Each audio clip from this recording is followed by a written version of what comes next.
በየቀኑ ጠዋት ስትነሱ ህይወቴን መለወጥና መቀየር አለብኝ ብላችሁ ታስባላችሁ። ነገር ግን ዛሬም የምታደርጉት ትላንትና ስታደርጉ የነበራችሁትን ነገር ይሆናል። ኢሎን ማስክ በአንድ ወቅት የተናገረው ነገር አለ። አንድ ነገር ለእናንተ በጣም አስፈላጊ ከሆነ ያንን ነገር አድርጋችሁ የማሳካት እድላችሁ በጣም ትንሽ ቢሆንም እንኳን ያንን ነገር ማድረጋችሁ አይቀርም ይላል።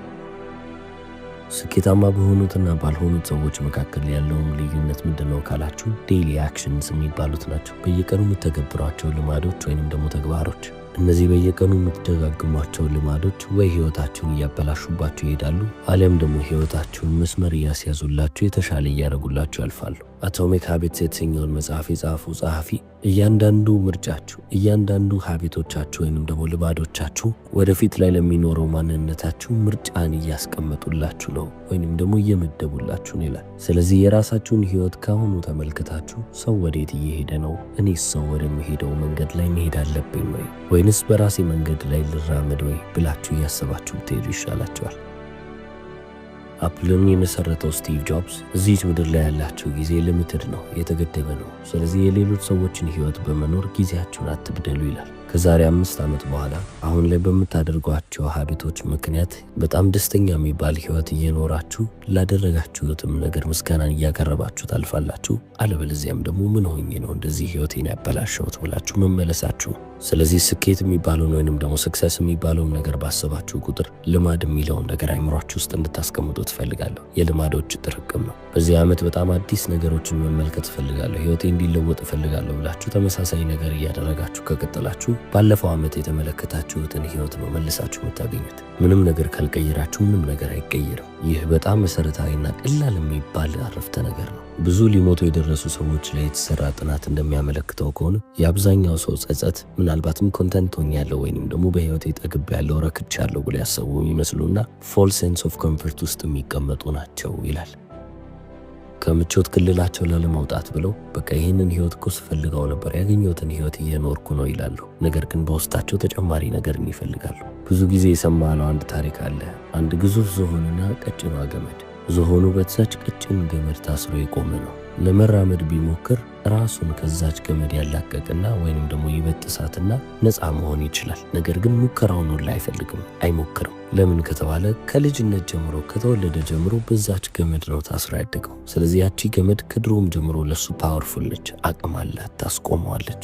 ስለዚህ ግዙፍ ከሆነ በኋላና ያቺን ገመድ መገንጠል በሚችልበት አቅም ላይ ከደረሰ በኋላ እንኳን ያቺን ገመድ ለመገንጠል ይፈራል። ምክንያቱም የምትገነጠል አትመስለው። ስለዚህ ዝሆኑን አስራ ያስቀምጠው ነገር ምንድን ነው? ገመዷ ነች እንዴ? በፍጹም አይደለችም። ገመዷ እኔን አስራ ታስቀምጠኛለች የሚለው ብሊፍ ወይንም ደግሞ እምነቱን ያስቀረው። እናንተም ከኮሌጅ ተመርቃችሁ ወጣችሁ ከሆነ ወይንም ደግሞ የሆነ መስራት የፈለጋችሁት ነገር ኖሮ ያንን ነገር ለምን አልሰራችሁትም ስትባሉ ምን አይነት ምክንያትን ልታስቀምጡ ነው? ወደፊት የሚቆጫችሁን ውሳኔዎች እየወሰናችሁ ነው ወይ? ሁሉም ሰው በሚሄደው አቅጣጫ ላይ የሄዳችሁ እንግዲህ ተመሳሳይ ውጤትን ከማግኘት ውጪ ምንም የተለየ ነገር አታገኙ። ስለዚህ ለምን ለየት ብላችሁ ለመውጣት አትሞክሩ? ሰው ያልሞከረውን መንገድ ለምን አትሞክሩ? ሰው ያላየውን መንገድ ለምን አትቀላቀሉ? ለምን የራሳችሁን መስመር አትፈጥሩ? አሁን እኮ ረፍዶብኛል፣ ጊዜው ሄዷል፣ ከዚህ በኋላማ ምንም አይለወጥም፣ እኔ እኮ ይህን ነገር ማድረግ አልችልም እያላችሁ የምታስቡ ከሆነ ቀጭኗን ገመድ ትይዘኛለች፣ ታስረኛለች ብላችሁ እያሰባችሁ እንደሆነ አድርጋችሁ አስቡት። ምክንያቱም እውነታው ጥርጣሬያችሁ ነው እየዋጣችሁ ያለው። የድሮ ማንነታችሁን የያዘው ጥርጣሬ አዲሱን ማንነታችሁን መያዝ የለበትም። ስለዚህ ለመለወጥና ራሳችሁን ለመቀየር ሞክሩ። ፌሊየርን ወይንም ደግሞ ውድቀትን ማየታችሁ ልትፈራው አይገባም። ፌሊየርን ልክ እንደ ትሬኒንግ ተመልከቱት። መለማመጃ ነው፣ ፕራክቲስ ማድረጊያ። በደንብ ፌል አድርጋችሁ ከጨረሳችሁ በኋላ የተሻለ የሚባል ውጤት ላይ ትሆናላችሁ። ሌሎች ስኬታማ ሰዎች የሚታወቁበት ዋነኛው ነገር ጠዋታቸውን በማሸነፍ ነው። ጠዋቱን ያሸነፈ ማንኛውም ሰው ቀኑን የሚያሸንፍ ሰው ይሆናል። በጠዋት የምታደርጉት የመጀመሪያው ነገር የቀናችሁን ሁኔታ የሚወስንላችሁ ነገር ይሆናል። በጠዋት አላርማችሁ ሲጮህ እናንተም ደግሞ አጥፍታችሁ ተመልሳችሁ ምተኙ ከሆነ ሀሳቦቼ፣ ግቦቼ እንዳለ መቆየት መጠበቅ ይችላሉ እያላችሁ፣ ስለዚህ ገና ቀናችሁን ሳትጀምሩ ፕሮክራስቲኔት ማድረግ ጀምራችኋል። አደርገዋለሁ ያላችሁትን ነገር ቆይ በኋላ ይደርሳል እያላችሁ እያለፋችሁ ነው። ስለዚህ ጠዋታችሁን መቆጣጠር መቻል ይጠበቅባቸዋል ማለት ነው። የራሳችሁ የሚባል ሞርኒንግ ሪቹዋል ያስፈልጋቸዋል። ጠዋት የምታደርጓቸው ነገሮች ብዙ መሆን የለበትም፣ ነገር ግን ኢንቴንሽናል መሆን አለበት። አስባችሁ አቅዳችሁ የምታረጉት፣ ሆን ብላችሁ የምታረጉት ነገር መሆን አለበት። ቀናችሁን በጸሎት መጀመር የምትፈልጉ በጸሎት ጀምሩ። በጥሞና መጀመር የምትፈልጉ በጥሞና ደስ የሚሉ ግጥሞችን ወይንም ደግሞ ደስ የሚሉ ነገሮችን በማንበብ ቀናችሁን መጀመር የምትፈልጉ ከሆነ ያንን ማድረግ ትችላላችሁ። ቀኔን በስፖርት ነው መጀመሪያው ካላችሁ አንዱ አማራጭ ሊሆን ይችላል። ጠዋት እንደተነሳችሁ እኔ መንፈሴን ይሞላኛል፣ ያነቃቃኛል ብላችሁ የምታስቡትን ማንኛውንም ነገር በማድረግ መጀመር ትችላላችሁ። ምናልባት ቁጭ ብላችሁ አይምሯችሁ ላይ ያለውን ነገር በመጻፍ ሊሆን ይችላል። ምንም ይሁን ብቻ እናንተ ያመናችሁበትን ነገር ጠዋት ማድረግ አትርሱ። ጥናቶች እንደሚያመለክቱት ከሆነ የጠዋት ልማዶችን መያዝ ወይም ደግሞ ሞርኒንግ ሪቹዋሎችን ማከናወን የእናንተን ኤነርጂ ሌቭል፣ ፕሮዳክቲቪቲና ፖዚቲቪቲ በእጅጉን የሚጨምሩ ናቸው። ስለዚህ እናንተም ነገ ጠዋት ስትነሱ አላርሙን ከማጥፋት ይልቅ ካልጋችሁ ላይ ዘላችሁ ወርዳችሁ በዓላማ ብትንቀሳቀሱ ይሻላል እላለሁ። በሶስተኛ ደረጃ ላይ አካባቢያችሁን ለእናንተ ለራሳችሁም ለስኬታችሁ ምቹ ማድረግ ይጠበቅባቸዋል።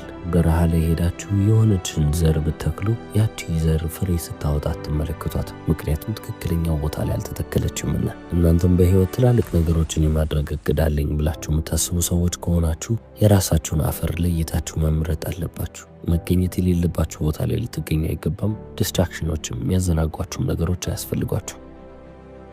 ከኔጌቲቪቲ ልትርቁም ይገባል። ኔጌቲቪቲ እናንተን ወደ ኋላ የሚጎትት ነገር ነው። እናንተ መድረስ ፈልግበታለሁ ብላችሁ ካሰባችሁት ቦታ ጎትቶ የሚያርቃችሁ ነገር ነው እንጂ የሚያደርሳችሁ አይደለም። ኤንቫይሮንመንት ስላችሁ ፊዚካሊ ብቻ አይደለም፣ ኦንላይን ፕሬዘንሳችሁንም እየጨመርኩት ነው። በየቀኑ ሶሻል ሚዲያ ላይ የምትመለከቱት ነገር ለእናንተ ጠቃሚ የሆነ ነገር ላይሆን ይችላል። ስለዚህ እንዴት ነው ያንንስ ኮንትሮል እያረጋችሁት ወይንም እየተቆጣጠራችሁት ያላችሁት? አብዛኛውን ሰው ብጠይቁት ቲክቶክ ላይ ወይንም ኢንስታግራም ላይ ቁጭ ብሎ ለ2 ሰዓት ስክሮል ያደርግና ራሱን የበለጠ ጠልቶት ይወጣል። ለምንድን ነው ይሄን ያደረኩት? ይሄን ሁሉ ሰዓት ማባከን የለብኝም ነበር እያለ ያስባል። ቢያንስ እነዛን 2 ሰዓታቶች በስልካችሁ ላይ የምታሳልፉ ከሆነ ጠቃሚ ነገር ነው ወደ አይምሯችሁ ብታስገቡ ይሻላል ባይ ነኝ። ስለዚህ ፎሎ የምታደርጉት ሰው ምን አይነት ሰው ነው? የምትከተሏቸው ሰዎች ህይወታችሁን ኤሌቬት የሚያደርጉላችሁ ሰዎች ሊሆኑ ይገባል። እናንተ መከተል ያለባችሁ ሰዎች እናንተ መድረስ የምትፈልጉበት ቦታ ላይ የደረሱ ሰዎችን ነው። እዛ ቦታ ላይ እንዴት መድረስ እንዳለባቸው ስለሚያውቁ እናንተም ከነሱ ትማራላችሁ።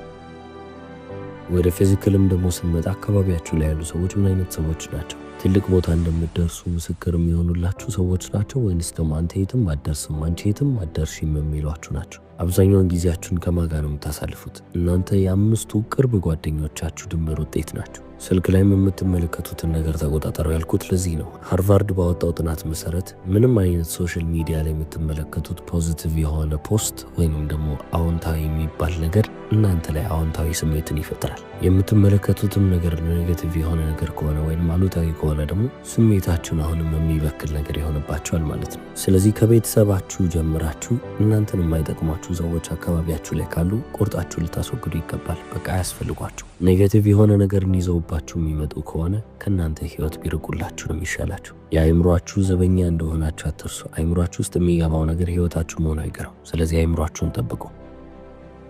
አሁን ስለ ሰክሰስፉል ፒፕል ወይንም ደግሞ ስለ ስኬታማ ሰዎች ስናወራ በመጀመሪያ ደረጃ የምንጠቅሰው ነገር ምንድነው ካልን ዲሲፕሊናቸው እንደ ዋነኛ ሊጠቀስ ይችላል። ታዲያ አሁን እነሱ ማጂክሊ ዲሲፕሊንድ ሆነው ነው ወይ ካልን አይደለም። ነገር ግን በጊዜ ሂደት የሚመጣ ነው። ልክ እንደ ማንኛውም ስኪል ወይንም ክህሎት የሚዳበር ነው ማለት ነው። ዲሲፕሊንን ልክ እንደመሰል አድርጋችሁ አስቡት። ዛሬ ጂም ስለገባችሁ ምንም አይነት ለውጥ ላትመለከቱ ትችላላችሁ። ነገር ግን ለ9 ወር ጂም በተከታታይ በየቀኑ የምትገቡ ከሆነ ግን ለውጡን ትመለከቱታላችሁ። ዛሬ ያረጋዋለሁ ያላችሁትን ነገር ስላረጋችሁ ዲሲፕሊን የሆናችሁ ሰዎች አትባሉ። ነገር ግን ለ9 ወር በተከታታይ ያረጋዋለሁ ያላችሁትን ነገር እያረጋችሁ የምታልፉ ከሆነ ግን ስኬትንና የዲሲፕሊንን ፍሬዎች እያገኛችሁ ታልፋላችሁ። ስለዚህ እንዴት ነው የዚህን የዲሲፕሊን መስል ማሻሽለው ብላችሁ ታስቡ ይሆናል። ከእናንተ የሚጠበቀው በየቀኑ አንድ ከባድ ነገርን ማድረግ ብቻ ነው። ያንን ከባድ ነገር ካረጋችሁ ለራሳችሁ ፕሩቭ እያረጋችሁ ነው ማለት ነው። አላረገውም ወይንም ደግሞ ማድረግ አልችልም ብላችሁ ያሰባችሁትን ነገር አድርጋችሁ አልፋችኋል ማለት ነው።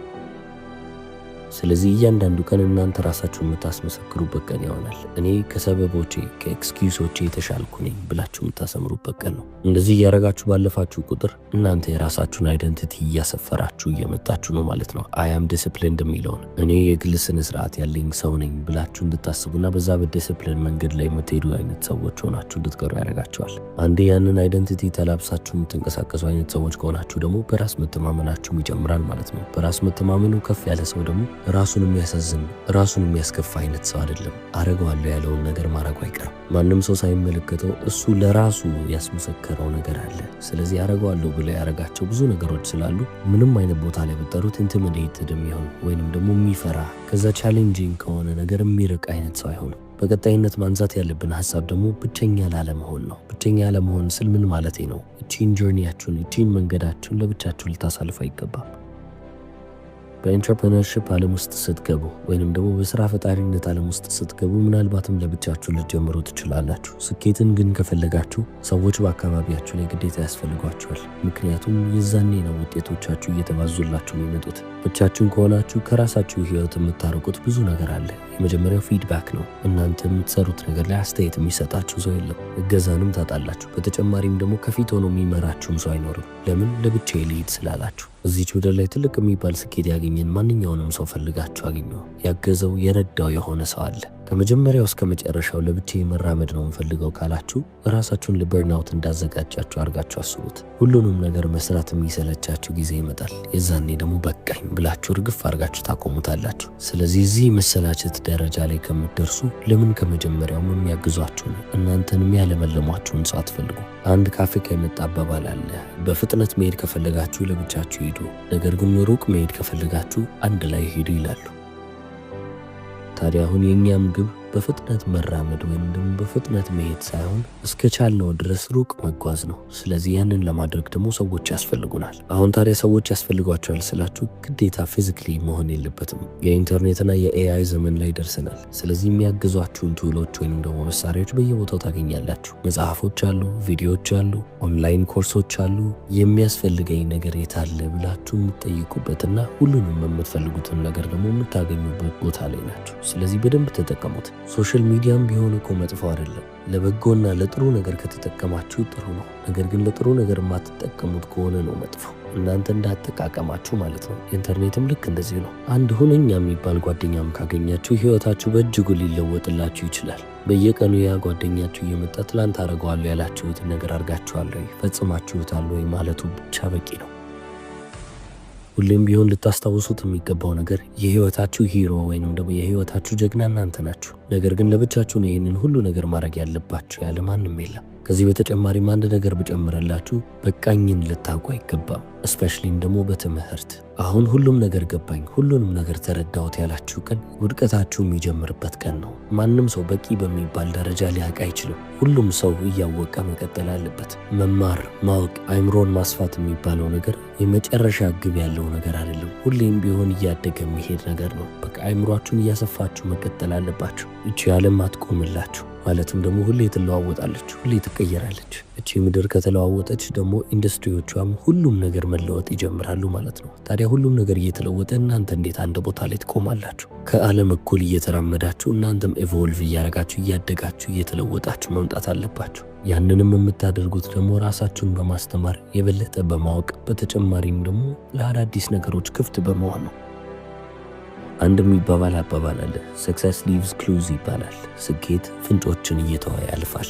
ስለዚህ እናንተ በህይወት መድረስ የምትፈልጉት ቦታ ካለ እዛ ቦታ ጋር የደረሰን ሰው ተመልከቱና አካሄዱን ማየት ብቻ ነው። ፍንጮቹ እነሱ ናቸው ወይም እርምጃዎቹ ናቸው። ታዲያ እዚች ምድር ላይ ምንም አይነት እቅድ፣ ምንም አይነት ፕላን፣ ምንም አይነት ጎል ቢኖራችሁ ከእናንተ ጋር ተመሳሳይ የሚባል ግብ የነበረው ያንንም ግብ ያሳካ ሰው አለና ስለዚህ ያንን ሰው እየተመለከታችሁ ህይወታችሁን በሱ መሰረት ሞዴል ማድረግ ነው። እንደዚህ አይነት ጊዜያቶችን እንዴት ነው ያለፈው፣ እኔስ እንዴት ልለፈው እያላችሁ ህይወታችሁን እያስተያያችሁ ከዛ ሰው መማር የምትችሉትን ነገር እንዳለ መውሰድ።